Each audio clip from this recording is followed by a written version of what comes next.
Farmer Dean here, and guess what I'm going to do? I'm taking my container bed and I'm going to get it ready for next spring, because now's a good time to get the nutrients back in the ground, because guess what?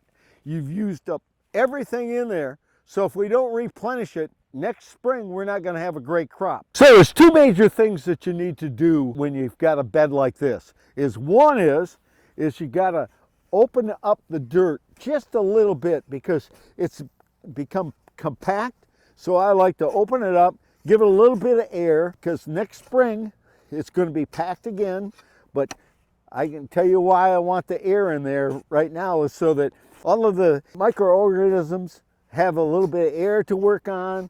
And I'm going to put bone meal and blood meal and stuff back in there. So that's kind of how I loosen it up.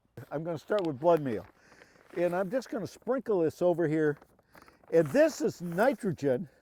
So we know that a lot of it's going to be lost during the winter because the water takes out a lot of nitrogen. But I still want to put some on. Then I'm going to put my bone meal in there to get my trace elements up. And again, I'm just going to sprinkle it, as you can see, lightly across. Nothing outrageous, just enough to give it a good sprinkle. Then I'm going to use some Epsom salt, and that's going to give me some root growth for next year. It'll start it out. If I had some powdered eggshells, which I won't have until next spring, I'd put those in there too, but I don't have any this year. And then I'm going to get the thing that you need the most, yeast. Why? Because it's got all the microorganisms in them that you'll need. So I'm going to sprinkle that on there nicely. And what do microorganisms do? They let your plant take up all the nutrients. They wrap themselves around the root, help you take up the nitrogen, the calcium, the potassium, everything that you need. But what do they need? Special ingredient. They need molasses to eat. They said molasses was slow, but could it have to be this slow? So I'm putting a little bit of molasses on there.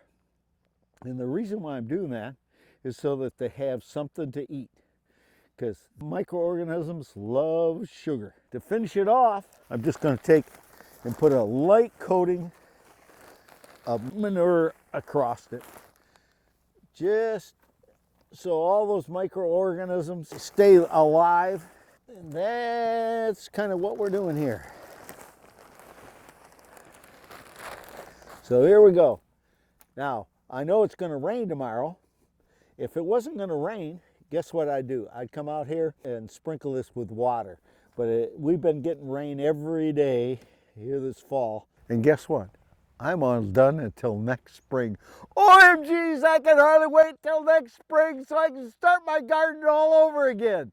Hey, become my best friend. Like and subscribe.